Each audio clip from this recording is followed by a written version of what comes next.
Bonjour à tous et bienvenue dans un nouvel épisode de Plus belle la messe. Si le missel nous aide à mieux nous unir au Christ, il y a d'autres objets pour servir Dieu dans la messe. Bienvenue à toi Kylian.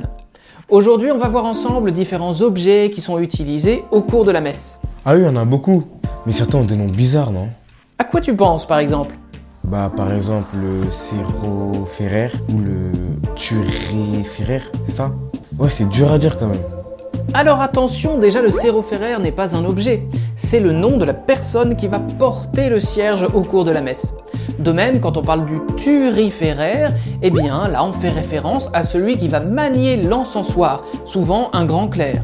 C'est un travail un peu délicat qu'on peut acquérir après quelques années de pratique.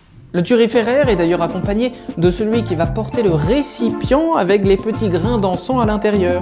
C'est celui qu'on appelle le naviculaire, parce qu'il porte la navette. Oui, mais utiliser des cierges en plein jour, à quoi ça sert? Très bonne remarque.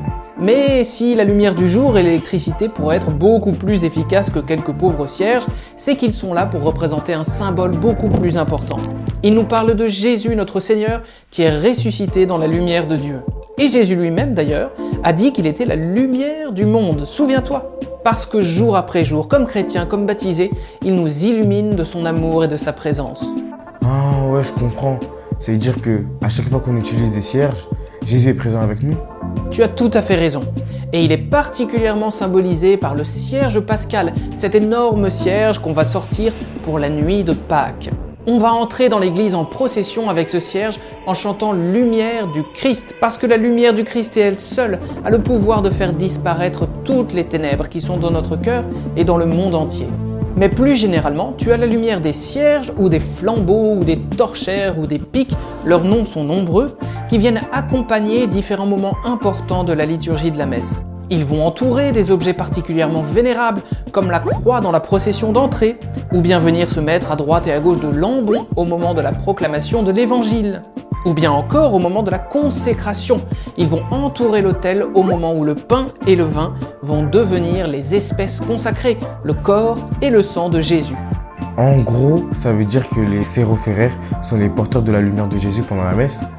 Bien sûr, mais pas seulement ceux qui portent les cierges.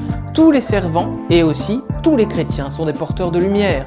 Souviens-toi qu'au jour de notre baptême, on reçoit un cierge, parce que chaque baptisé est une lumière pour le monde. Sa vie, sa mission est de diffuser la lumière du Christ par son exemple, par ses paroles. Sa vocation est de faire monter sa prière pour le monde et pour l'Église. Un peu comme la fumée de l'encens qui monte vers le ciel? C'est exactement ça, et c'est d'ailleurs ce que dit le psaume 140 qu'on entend parfois à la messe. Que ma prière monte vers toi comme l'encens pour l'offrande du soir. Moi qui pensais que l'encens c'était pour chasser les mauvaises odeurs. C'est un peu ça aussi, mais c'est surtout un symbole d'adoration envers Dieu. C'est d'ailleurs de l'encens que les rois mages ont apporté à Jésus le jour de l'Épiphanie.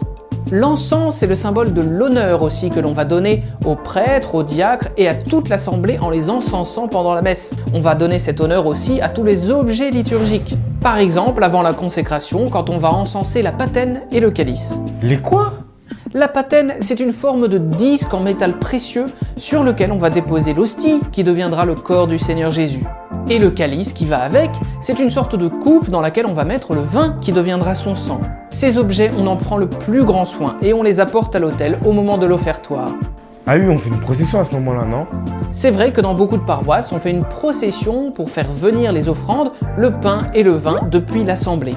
C'est un signe qui nous dit que tout chrétien, à chaque messe, vient finalement offrir les dons du ciel, mais aussi toute leur vie. Toute notre vie? Et oui, toute notre vie, comme Jésus, qui est notre modèle puisque lui-même, le premier, a offert sa vie entièrement pour nous, sans rien retenir. Eh bien, il se donne encore à nous à chaque messe, quand on va consacrer le pain et le vin.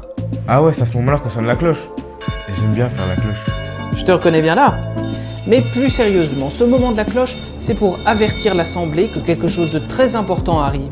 À ce moment-là, le prêtre va redire les mêmes paroles et refaire les mêmes gestes que Jésus le soir de la scène du dernier repas.